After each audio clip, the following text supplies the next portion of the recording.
remembering that there are 4 parts to Missouri's 4-H sport fishing program. There is tacklecraft, there's casting, there's also aquatic ecology and people and fish.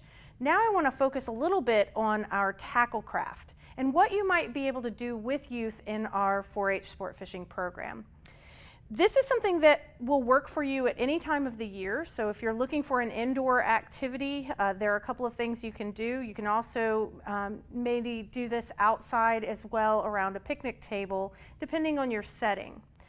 Tacklecraft can include a lot of different things. If you're a fly fisherman, then you're getting into great detail with the types of flies that you might be able to create. This might tie over into other 4-H projects. Maybe you're getting pheasant from your poultry projects and you'll need those feathers to tie that fly. Most of our youth are probably not going to be starting off with fly fishing, so what we suggest is that you begin with something that they might be interested in. First, getting them to the point where they're aware of what the different parts and pieces of tacklecraft might be. So bobbers, these are something that you probably aren't going to make, but you're probably going to buy.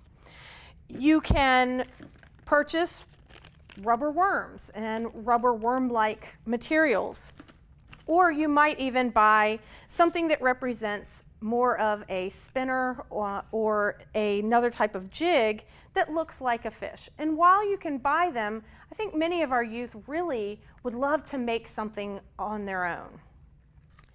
Some of the tacklecraft programs that you might want to think about doing is maybe an evening where you're making rubber worms.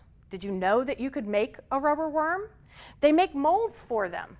The molds are pretty simplistic and they're cast pretty hard, so we've got this plastic, and there's different shapes that they might be able to make.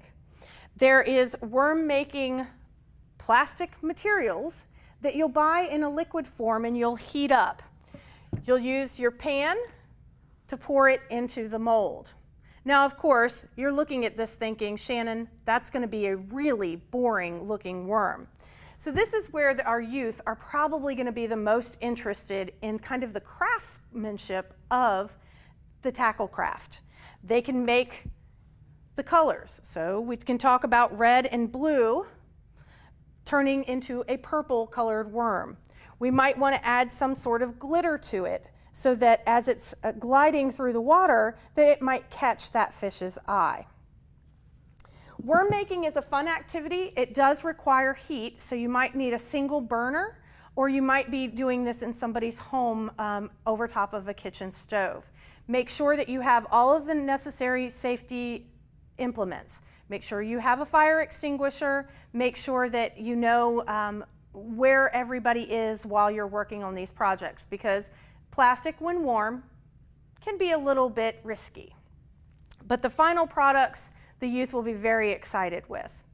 The other types of tacklecraft that you might want to work with are something like your lead heads or your jig heads, depending on how you were brought up and where you live is what you call it.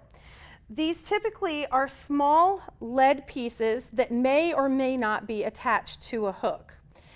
You can heat these up, and one of the ways that we found is very easy to heat it up is using some type of camping fuel.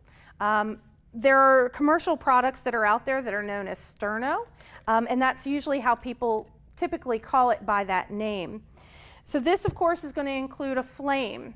And what you're going to do is use large metal pliers to hold on to the jig head, and then you're going to dip it into a powder or a powdery substance.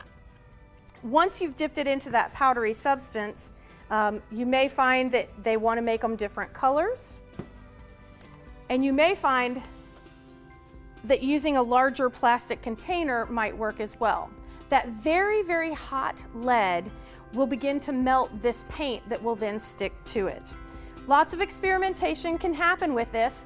They can think about the colors that would attract the type of fish that they're looking for. The other types of things that you can do is start to make a lure.